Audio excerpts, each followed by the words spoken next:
দর্শক, এই মুহূর্তে আমরা কুমিল্লা যেতেছি। আমাদের সহকর্মী এনামুল হক যুক্ত হয়েছেন আমাদের সাথে।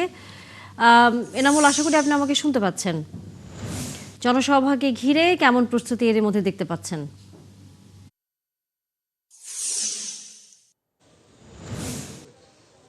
তারিয়া মূলত হচ্ছে কুমিল্লার এই সুয়াগাজীর ঐতিহাসিক সে ফুলতলি মাঠটি, একটি সাজ রব, এবং সেই সাথে ফুলের যে তলির যে মাঠটি সেটি আজ নেতাকর্মীর মাঝে ফুলের স্নিগ্ধতা ছড়াচ্ছে। তার কারণ হচ্ছে তাদের দেশনায়ক তারেক রহমান আজকে আসছেন, সেখানে দিক নির্দেশনামূলক বক্তব্য রাখবেন। সেই দিক নির্দেশনামূলক বক্তব্য শোনার অপেক্ষায় শুধু প্রহর গুনছেন। তো আমি যদি একজন নেতাকর্মীদের জিজ্ঞেস করি, আজকে কেমন অবস্থা, কি অবস্থা, আপনাদের কেমন প্রস্তুত? ধন্যবাদ আপনাকে। আপনি দেখতে পাচ্ছেন দেশনায়ক তারেক রহমান আগামী 12ই ফেব্রুয়ারি নির্বাচনকে কেন্দ্র করে আজকে কুমিল্লা চট্টগ্রাম থেকে উনি নির্বাচনী জনসভা শুরু করেছেন।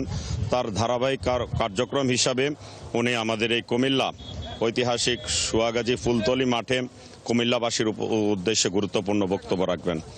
দীর্ঘদিন তারেক রহমান প্রায় 23-24 বছর পর এই কুমিল্লা পদার্পণ। উনি ইতিমধ্যেই এই কুমিল্লাবাসীর উদ্দেশ্যে গুরুত্বপূর্ণ বক্তব্য রাখার জন্য আমরা শুনতে পেরেছি চট্টগ্রাম পেরিয়ে উনি মিরসরাইয়ের দিকে রওনা হয়েছেন। ইনশাল্লাহ আমরা আশা করব বিগত বেশ আজকে এক সপ্তাহ ধরে এই কুমিল্লার মানুষের মাঝে আনন্দ উদ্দীপনা দেশনায়ক তারেক রহমান। আমরা যদি আরেকজনের কাছে সাথে এই যে বসন্ত, সামনে বসন্ত আপনারা বলছেন, নেতাকর্মীদের বসন্ত চলছে, তারেক বসন্ত চলছে, কি বলবেন? ধন্যবাদ। এটা অবশ্যই তারেক বসন্ত। আর আরেকটা জিনিস আপনাকে বলি, কুমিল্লাতে আপনার জানেন যে কুমিল্লাতে দীর্ঘ ইতিহাসে একটা নতুন অধ্যায় তৈরি হয়েছে। আছে কুমিল্লা, আমাদের মধ্যে দ্বন্দ্ব নাই, এবং হাজী মোহাম্মদ ইয়াসিন, মনিরুল হক চৌধুরী, আমার সাবেক যে অব্যাহতিপ্রাপ্ত মনিরুল হক সাক্ষ্য, তারপরে হলো হচ্ছে নিজামুদ্দিন কায়সার, ইসুফ মোল্লা টিপু, উদ্বাতুল বাড়ি আবু সহ আজকে সব কুমিল্লার নেতা করে সব ঐক্যবদ্ধ, এবং একটাই আমাদের কথা ধানের শীষ। কারণ হচ্ছে কুমিল্লার যে উন্নয়নগুলি হয়েছিল গত 20 বছর 17 বছর ধরে, আমরা কুমিল্লা ছিল একদম অবহেলিত, এবং কোনো উন্নয়নের ছোঁয়া এখানে লেগে নাই।